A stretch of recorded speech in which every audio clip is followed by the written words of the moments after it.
ఓం నమ శివాయ శ్రీమాత్రే నమ. మిత్రులకి శ్రేయోభిలాషులకి అలాగే నన్ను ఇంతగా ఆదరిస్తున్న యూట్యూబ్ ప్రేక్షకులందరికీ కూడా పేరు పేరు ధన్యవాదాలు.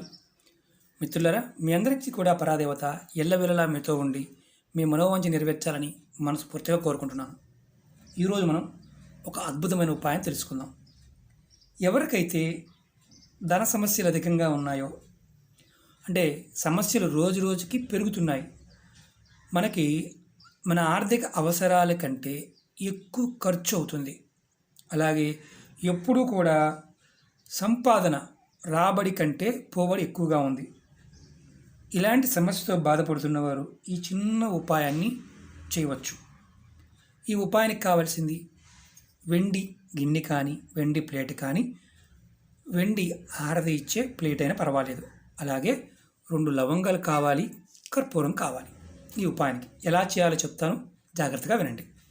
అలాగే మీకు ఈ వీడియో నచ్చినట్లయితే లైక్ చేయండి, నా ఛానల్ సబ్స్క్రైబ్ చేసుకోండి, గంట సింబల్ యాక్టివేట్ చేసుకోండి, 10 మంది మిత్రులకి షేర్ చేయండి.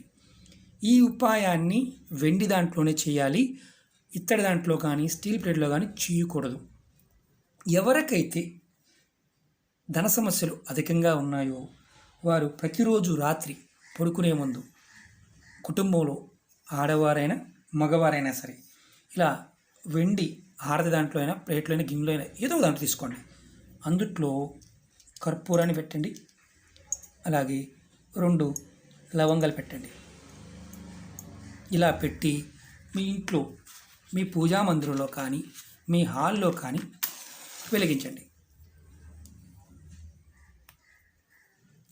మీరు గుర్తుంచుకోండి, వెండి దాంట్లో మాత్రమే చేయాలి.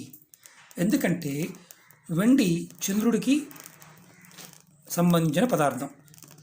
మనం ఇది వెలిగించిన తర్వాత మన ఇంట్లో ఏ భాగంలో వెలిగిస్తామో ఆ భాగంలో, అంటే పూజా మందిరంలో కానీ హాల్లో కానీ, అక్కడ ఈ ప్లేట్ని అలా ఉంచేయండి.